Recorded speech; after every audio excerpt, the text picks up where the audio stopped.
বাংলাদেশে যারা ডিপ্লোমা করছেন তাদের একটাই কোয়েশ্চেন আমার কাছে যে কি ভাই টোটাল কয়টা ডকুমেন্ট ট্রান্সলেট করা লাগবে এবং কয়টা ডকুমেন্ট লিগালাইজ করা লাগবে এম্বাসি থেকে। So in this video let me clear this thing. ডিপ্লোমাতে টোটাল সার্টিফিকেট হচ্ছে 9টা, 8টা মার্কশিট, একটা সার্টিফিকেট যে আপনি ডিপ্লোমা ইঞ্জিনিয়ার।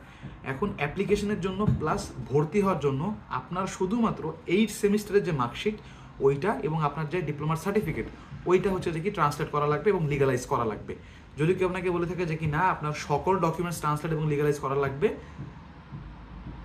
তাহলে কিছু বলার নাই, কারণ আমি আসছি শুধুমাত্র সেগুলো ট্রান্সলেট করে লিগালাইজ করে যে আমার ডকুমেন্টস। জানি না যে কি ভিডিওটা অ্যালাউ করবে কিনা, কারণ আমার একটা ভিডিও ছিল ডিটেলে যে কী কী ডকুমেন্টস লাগে অ্যাম্বাসিতে প্লাস অ্যাপ্লিকেশনের জন্য, ওইটা ডকুমেন্ট শো করার কারণে ওটা ইউটিউব সরাই দিছে।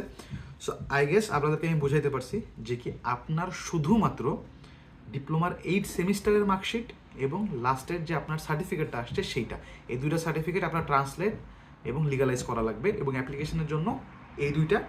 এবং আপনার আগে যে পরীক্ষাটা দিয়েছেন যদি আপনি ইন্টার দিয়ে থাকেন তাহলে ইন্টারের সার্টিফিকেট মার্কশিট, যদি আপনি এসএসসি দিয়ে থাকেন তাহলে এসএসসির সার্টিফিকেট মার্কশিট ট্রান্সলেট করা লাগবে, লিগালাইজ করা লাগে না। লিগালাইজেশন লাগে শুধুমাত্র আপনার লাস্ট একাডেমিক যে এক্সাম সেটার। সো আশা করি আপনাদেরকে বুঝাইতে পারছি।